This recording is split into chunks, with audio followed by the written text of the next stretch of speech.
बड़ी जानकारी। स्वामी प्रसाद मौर्य को इंडिया गठबंधन ने नहीं लिया साथ में। स्वामी प्रसाद की पार्टी आरएसएसपी के 2 प्रत्याशियों की घोषणा हो चुकी है। स्वामी प्रसाद ने कुशीनगर से चुनाव लड़ने का ऐलान कर दिया है। देवरिया से एसएन चौहान को स्वामी प्रसाद ने चुनावी मैदान में उतारा है। गठबंधन से बात न बनने पर स्वामी प्रसाद मौर्य मैदान में उतरे हैं। इंडिया गठबंधन के साथ न लेने पर स्वामी प्रसाद ने धमकी दी अन्य सीटों पर भी प्रत्याशी उतारने की। वहीं इंडिया गठबंधन के दोनों नेताओं से मेरी वार्ता हुई, ये स्वामी प्रसाद मौर्य ने जानकारी दी। उनकी अपेक्षाओं के अनुरूप 5 नाम की सूची भेजी है। तो स्वामी प्रसाद मौर्य की तरफ से ये बयान भी दिया गया है। आपको बता दें कि सपा से अलग हुए स्वामी प्रसाद मौर्य ने अपनी पार्टी बनाई और अब अपनी पार्टी के 2 प्रत्याशियों को चुनावी मैदान में उतारा है और साथ ही लंबा चौड़ा पोस्ट।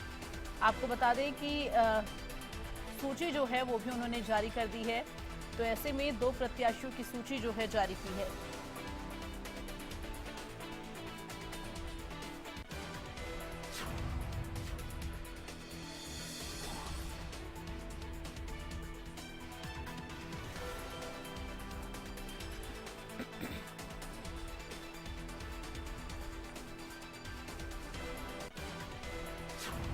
और ज्यादा जानकारी के लिए सीधे रुक करेंगे। रवि संवाददाता हमारे साथ लाइव जुड़ रहे हैं। रवि, क्या कुछ जानकारी मिल रही है? स्वामी प्रसाद मौर्य ने पहले वो सपा से अलग हुए, तमाम नाराजगी जाहिर की, उसके बाद पार्टी बनाई और अब 2 प्रत्याशी चुनावी मैदान में उतार दिए। काफी जल्दबाजी।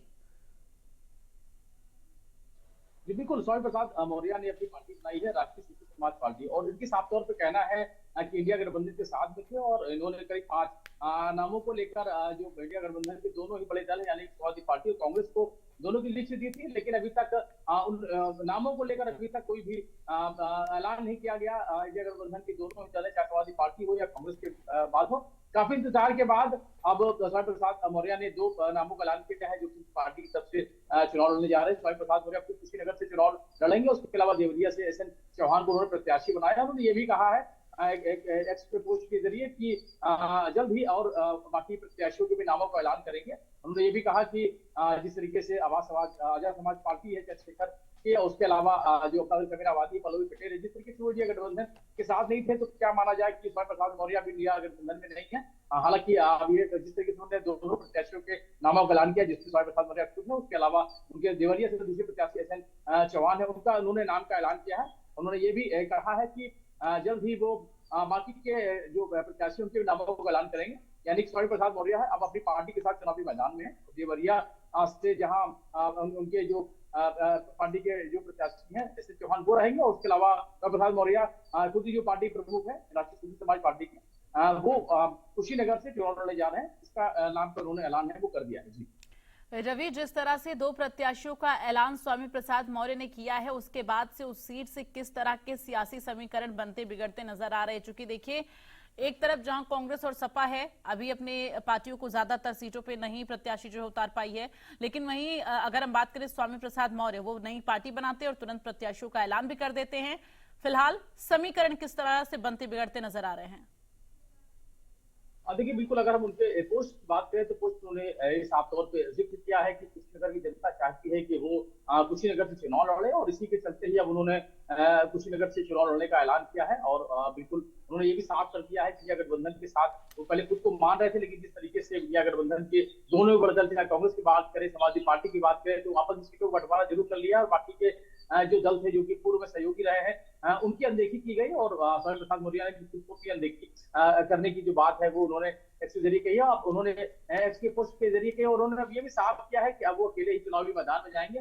फिलहाल उन्होंने 2 प्रत्याशियों ने खुद को और दूसरे एक प्रत्याशी के नाम का ऐलान जरूर कर दिया है। अब ये देखना होगा कि क्या अब इसमें क्या और सहयोगी साथ में रहते हैं, क्योंकि अब अलग अलग जो दलों का गठबंधन है, चाहे हम बीजेपी के सहयोगी दलों की बात करें या इंडिया गठबंधन के दोनों दल है, जो कि कई सारे दलों साथ में थे, लेकिन अभी समाजवादी पार्टी कांग्रेस यूपी में नजर आ रहे हैं।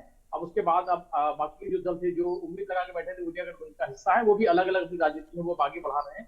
चाहे वो पल्लवी पटेल की बात करें या संजय चौहान की बात करें या बाकी के लोगों की बात करें, स्वामी प्रसाद मौर्य भी उससे एक है जो कि अभी समाजवादी पार्टी के राष्ट्रीय महासचिव के तौर पर थे, विधान परिषद सदस्य भी थे। उन्होंने दोनों ही पदों से इस्तीफा दिया, समाजवादी पार्टी भी छोड़ दी। उसके बाद उन्होंने विधान परिषद से भी इस्तीफा दे दिया। अब उन्होंने अपनी पार्टी बनाई, अब उसी पार्टी के जरिए वो चुनावी मैदान में अपनी तैयारी अच्छा कर रहे हैं। रवि, आपने पल्लवी पटेल का जिक्र किया। आज पल्लवी पटेल एक कॉन्फ्रेंस करने भी वाली हैं, तो क्या लगता है स्वामी प्रसाद मौर्य पल्लवी पटेल के बीच कोई बातचीत? देखिए, अभी तक इस बारे में भी कोई खास जानकारी नहीं मिली है, लेकिन अभी ये माना जा रहा है कि पल्लवी पटेल ने हैदराबाद में असदुद्दीन ओवैसी से मुलाकात की है और जिस तरीके से अपने गठबंधन को लेकर भी चर्चाएं हालांकि भी चल रही थी। स्वामी प्रसाद मौर्य ने इस गठबंधन से खुद को दूर रखकर उन्होंने साफ कहा कि वो किसी गठबंधन का हिस्सा नहीं है। इंडिया गठबंधन के साथ वो खुद को बता रहे थे, लेकिन अब इंडिया गठबंधन से भी उनका नाता एक तरीके से टूट गया है। अब वो अपनी पार्टी के साथ चुनावी मैदान में खुद को उन्होंने प्रत्याशी बनाया है किसी नगर से, वही देवरिया से भी उन्होंने प्रत्याशी के नाम का ऐलान किया है। तो ऐसे में पल्लवी पटेल अब आज प्रेस कॉन्फ्रेंस करती है, तो कौन कौन और से वो चेहरे वहां पर नजर आते हैं, क्या गठबंधन को लेकर कुछ चर्चाएं होती हैं, और अगर चुनाव लड़ते हैं यूपी में लोकसभा 80 सीटों को लेकर, तो ओवैसी और पल्लवी पटेल यानी प्रदर्शन कबीराबादी के अलावा और भी क्या दल इसमें रहते हैं, या और ऐसे चेहरे हैं जो जिनको भी किसी पार्टी ने नहीं साथ में लिया है, कई सारे छोटे छोटे समाजवादी पार्टी साथ है, क्या वो भी इस दल का इस गठबंधन का हिस्सा बनते हैं? फिलहाल अभी इसके लिए इंतजार करना पड़ेगा, लेकिन कहीं ना कहीं ये जरूर है कि ओवैसी और प्रदर्शन कबीराबादी की नेता पल्लवी पटेल की मुलाकात है।